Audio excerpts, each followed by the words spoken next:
ons by die hoogtepunt van die jaar se program. Die Gerwel Stichting nooi jaarliks 'n gerekende denker en publieke figuur uit om 'n aspek van die veelsidige Gerwel, die plaasseun van die Kommadagga omgewing, die intellektueel, akademikus, die besigheidsman en brugbouer uit te lig. Hierdie jaar is ons bevoorreg om Mandla Langa as gasspreker te verwelkom. Die bekroonde Mandla Langa het 'n rits boeke op sy kerfstok met sy mees onlangste boek, The Lost Language of the Soil, wat pas die winkelrakke getref het. Heinrich Weingart gesels met hom.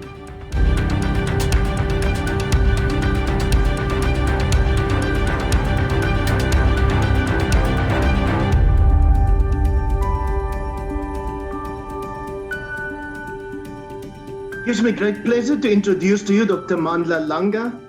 He is the recipient of the National Order of Ikhamanga in 2007 for his literary and journalistic contribution to democracy in South Africa. And he's also the co-author of Dare Not Linger, the unfinished memoir of former President Nelson Mandela's presidential years.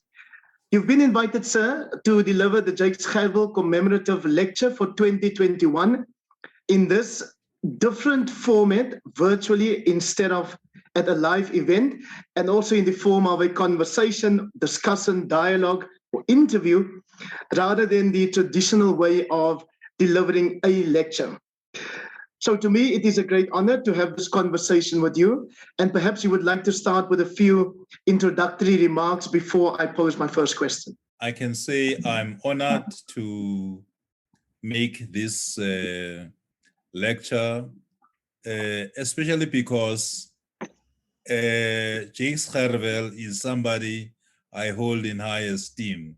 So I've got to say thank you to Theo Kemp, who's the executive director of the foundation. Thanks also to Gulam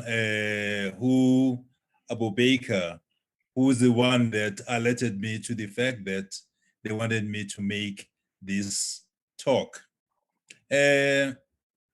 It's a different platform from what I'm used to, but I'm happy to be here, and I hope that our exchange will bear some fruit and throw in some wisdom from you, which can help us navigate the path to the future.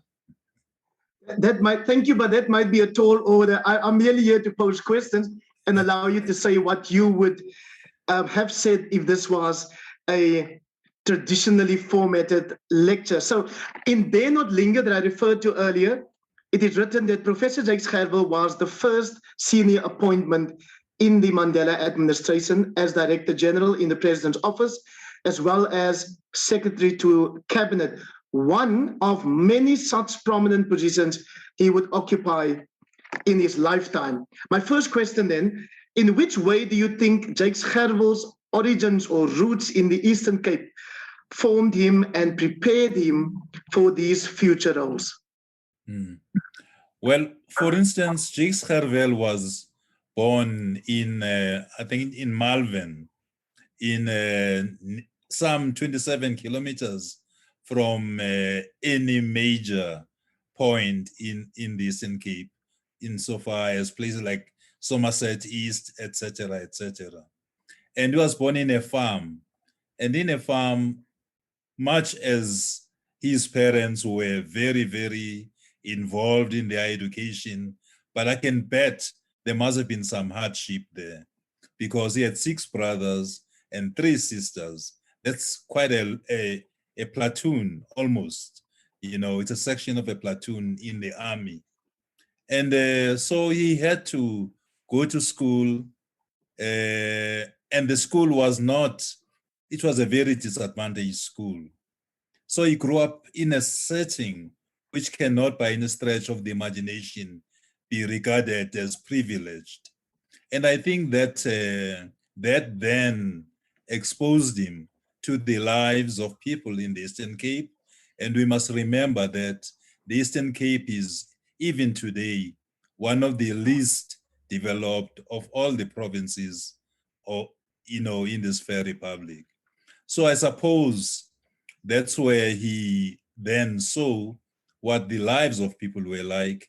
And being a sensitive person, a sensitive child, it must have been born on him that these are some of the conditions that he'd have to change. First of all, he'd have to excel at school to be able to get out of this circumstance. But much more importantly, I think he was an observant child and saw what was going on.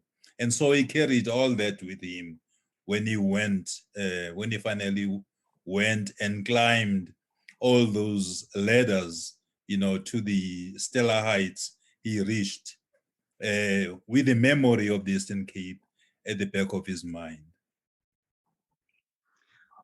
Was Jake Gerwel, in your experience, able to remain the person that you've just described, despite his roles in society or his status as, shall I say, not merely a cog in the wheel?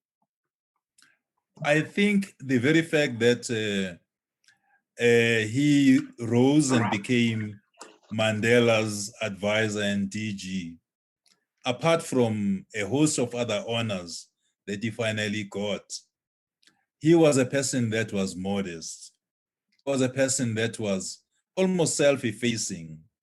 It's only when you were then with him in a private setting that you'd see, you'd be exposed to the, I'll call it, mild mischief that he was liable to evince.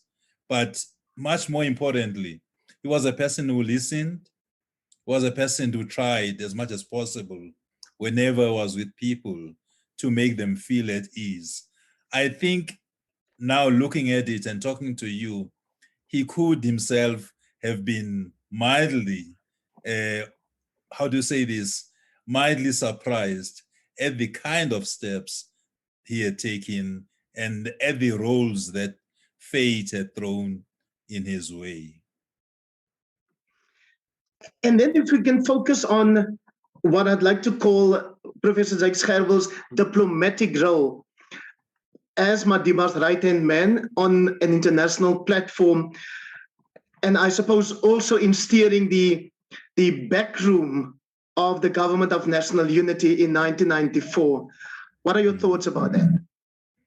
You must remember that the years or the time that Jake Gerwel was Mandela's advisor and DG and head of cabinet, South Africa diplomatically reached the most outstanding heights. It had the respect of just about everyone. Much more importantly, South Africa played a huge role in, for instance, multilateral organizations, strengthening them, being part of them, setting up such structures as, the OAU, which was really moribund and almost defunct. It was South Africa's energy that brought about a resuscitation of the OAU into the AU. Jake's played a very, very huge role in all that.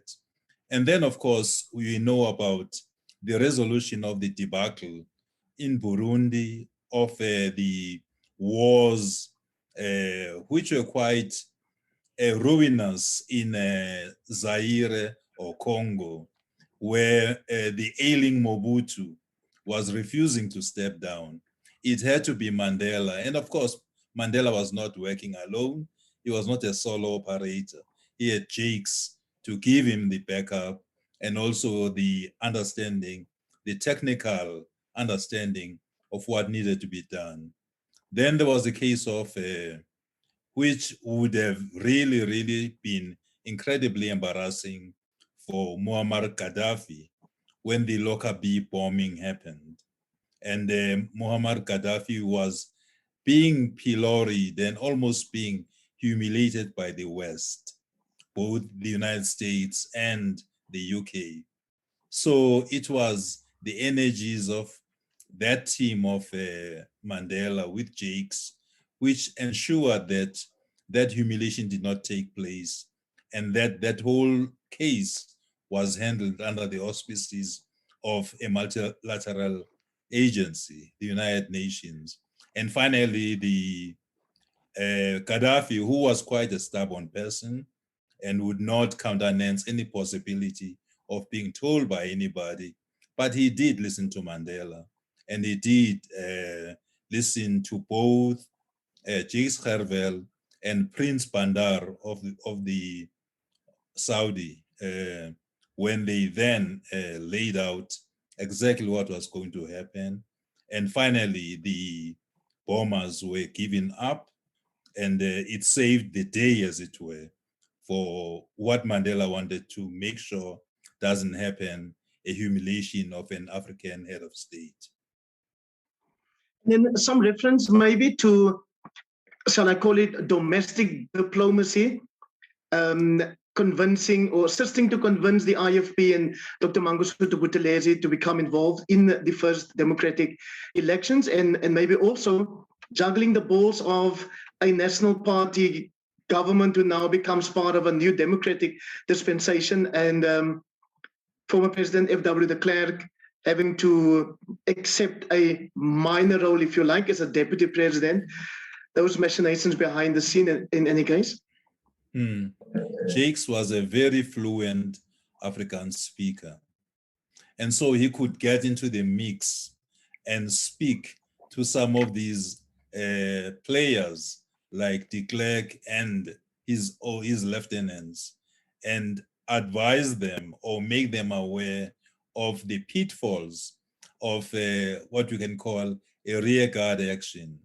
And you must remember that the GNU happens at a time when there's been a defanging of the bellicose, saber-rattling antics of people like Constant Viljoen, Tini, Groenewald, etc. And so these players had to understand that this was the route that should be taken, the government of national unity.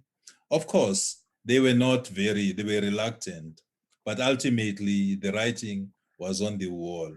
That was one.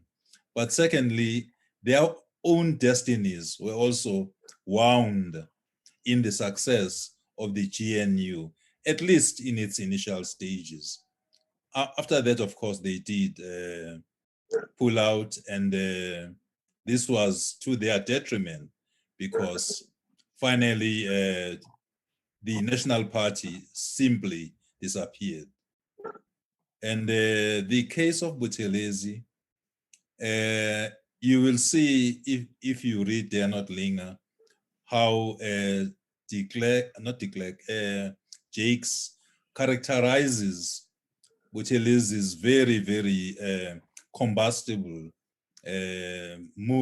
temper, where if he felt thwarted or belittled, things could seriously go wrong. But I think they were able to talk to him again in a kind of quiet, unemotional, undramatic manner, roll out the possibilities, especially since, if you remember very well, over 20,000 people had already died, since this whole internecine warfare had taken place.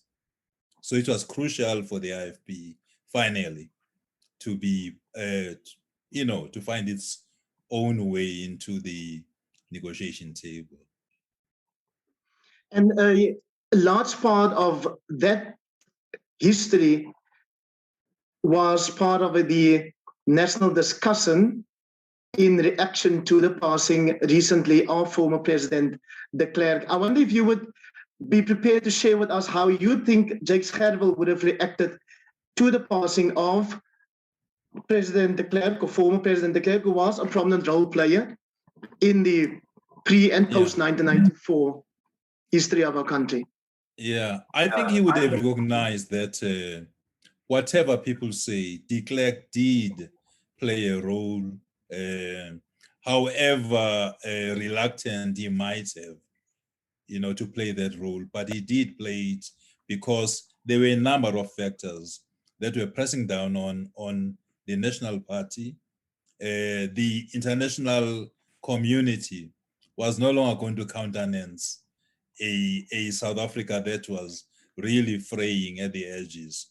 And the deaths and the successive states of emergencies had not really delivered anything worthwhile. And so he would have been able to verbalize that. But much more importantly, I think Jakes is a humanist, was a humanist. And it's not in the culture of people like Jakes to dance on the bone of somebody who has already passed. It's unseemly. You just let it ride. And I think he would have just said, this has happened. It's another, index of history. Let's move on. Is that also the approach of someone like yourself who has left the country in 1976 after having been imprisoned for your political involvement and spending a whole number of years in exile?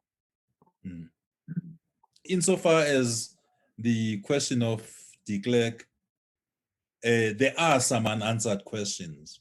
There are some deaths that have not been accounted for. In fact, one of the board members of the poet, writer, Angie Kroch, speaks of the huge betrayal that happened when it comes to a number of young people who would have taken a lead had de Klerk really come forward and voiced his repugnance over apartheid. He refused, for instance, to regard or to verbalize that apartheid was a crime against humanity. So this was an opportunity missed. I think a lot of leaders, Hein, have got what we can call blind spots. They don't have the capacity to seize the moment, to ensure that, they don't find a way, a means. They are not advised. They don't have a Jakes Gerwel with them to make sure that their destiny, their future, their heritage is safeguarded. So to use a colloquialism, de Klerk blew it there. He should have just been a lot braver, a lot more courageous, and history would have judged him a lot more kindly. Is there a difference in approach between those who were exiled during apartheid and the so-called inzals when it comes to forgiveness, reconciliation, etc.? A lot of people on both sides of the divide still need a lot of education, because even among the exiles, some of whom might have had some political education, when they came back, something seems to have gone wholly wrong. And those people who were inside the country, who were part of formations like the United Democratic Front, and who, if you remember the 1980s, the mid-80s, 1985, for instance, was one of the bloodiest years. And those people, they bore the brunt of that. And so there are residual resentments. And also there has been a perception that the so-called exiles have,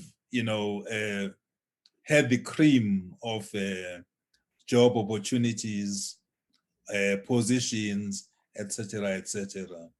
It's something, though, that I believe can be still, even today, no matter how late the hour, it can still be dealt with, because one thing that South Africans are good at is getting down when things go wrong and have a discussion,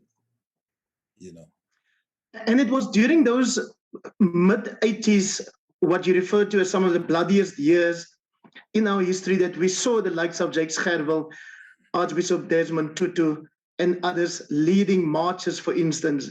Then Jakes Gerwel, as Vice Chancellor and Rector of the UWC, or the University of the Western Cape, What do we learn about Gerwel's commitment to transformation in how he has led UWC? Earlier, we spoke of his background in the Eastern Cape. I think that was one of the most important, how to say this, it was a crucible for the kind of action that he later, or the person that he became. But also really hugely learned, especially when it comes to the humanities, to moral philosophies, to an understanding of the human being, and also the history of the country. And so Jakes, for instance, as I did say earlier, is one person who understood the origins of the South African state, which means by extension, the origins of the South African problem and its anxieties. And so getting involved in all these, being part and parcel of the liberatory process, you must remember that even though he was Mandela's choice, he was not even an ANC person. He was at that time still a member, or espousing or part of the Black consciousness movement, and had been playing a leadership role in the United Democratic Front. And so he was well versed in just about all aspects of the South African conflict, and could also understand it, empathize with it, from understanding what was happening within the Afrikaner folk themselves, because those are people that, or whose history and literature, he had studied very, very, very seriously. And entering that space, the UWC space, as a tertiary institution that was established with the sole purpose to serve what is called the colored community, and turning it into what is now referred to as the intellectual home of the left. I think that was one of his major, major, major successes, turning the UWC, which was supposed to be a Bush college, along the same lines as some of the other, very, very disadvantaged institutions in South Africa, which were part and parcel of the Bantustan ethos.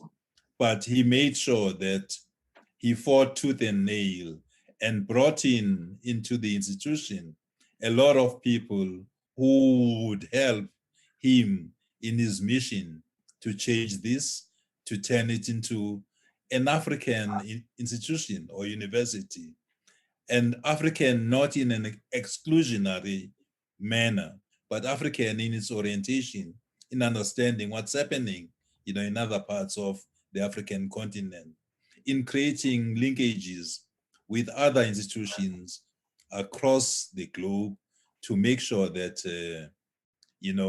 this stultifying effect of apartheid is once and for all done away with at UWC.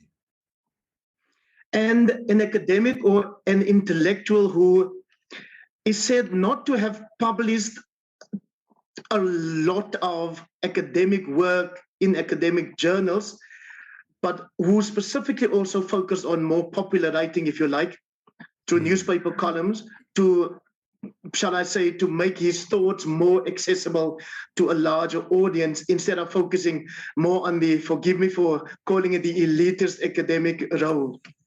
It was a choice on his part, but it was a choice also, I believe, that was informed by his understanding that when you're in a certain position, you have to delegate certain responsibilities to others. If you try and remember what was happening along the lines or the area of literary activity at the time of Jakes Gerwel's tenure at UWC, a lot of the arts came to the fore. And so, and we can speak of writers today who are household names, not locally, even internationally, people like Zoe Wickham, they come from that, they are part and parcel of that energy. And so I think they say the mark of a leader is not so much to do something, but to ensure that you leave the traces of your capacity, to be taken up by your progeny. And your thoughts on Jakes Gerwel's analysis of society, especially as we look at how things have played out in what is now called the New South Africa, a new black middle class being established, and contestation over a whole lot of things that's happening in society. I think he would be incredibly unhappy at some of the developments, especially because some of these developments, when it comes to issues such as rent seeking, issues such as corruption, issues such as violence, those seem to be fomented largely on the back of the middle class, black middle class. And this is a class that was supposed to be the benefactors of the liberation struggle. And so he did make an analysis of that. In one of the interviews with Stephen Gelb, this is one of the things that came out. The fact that in no time in the future, the people that have been benefactors will themselves be the ones that engage in activities that undermine exactly that process of liberation. So I'm sure you'd be very unhappy. How important is it that a country should carry over or keep alive the legacy, if I can use W.B. Yeats's word, where he refers to monuments of unaging intellect? How do you carry that? Or how important is it to carry that over to future generations and keep it relevant or relatable to these generations? Life is about a relay race. Life is about handing the baton to the coming generations. And I think that the problems that you sometimes face are problems caused by some of us who are in positions of thinking that those positions are what defines us, whereas it's a function. You are not the presidency. You are the president, but we are doing a function that is essential, and you've been put there by the power of the people. And so I think when you speak of monuments, I'm also reminded quite acutely of the fact that Jakes was not very happy with the lionization and the creation of what we can call the personality cult, which sometimes is not the defect of the subject, of the person who becomes lionized and these statues are made of them. But I think when you are no longer able to influence that, it is quite, I think, salutary that the vanity of people will always get the better of them. So I think he would have wanted to make sure that the younger generations get the best from the older generations, which they can also themselves, in this intergenerational kind of continuity, hand over to the other coming generations. How does one keep Jakes Gerwel's legacy alive today?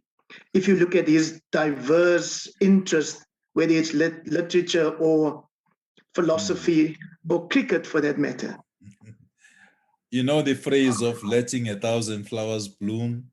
I think insofar as Jakes Gerwel is concerned, that is happening.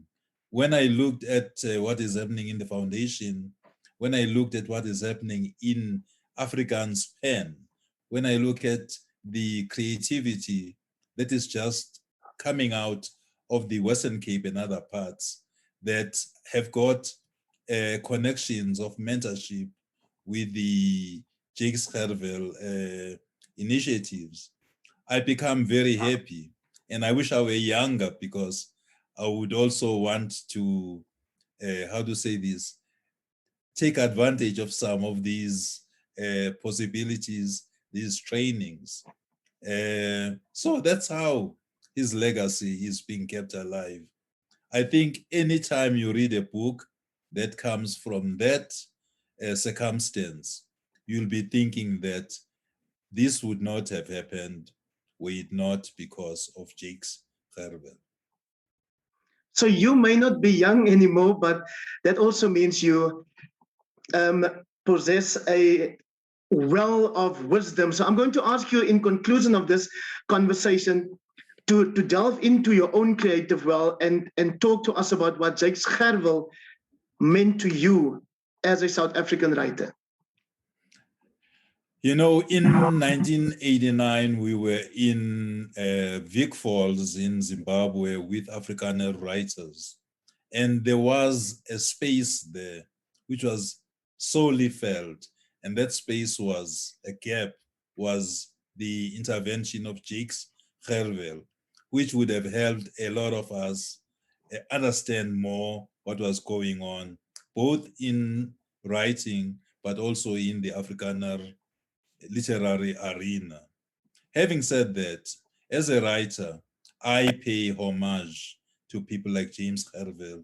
They make it possible for me to keep on, to use a very colloquial phrase, keeping on, to make sure that I emulate this very, very important son of our continent. When we prepared for this conversation, Dr. Mandla Langa, you also referred to Longfellow's Bible-inspired A Psalm for Life with this phrase, learn to labor and wait, and what it means to you in relation to the legacy of Jakes Gerwel.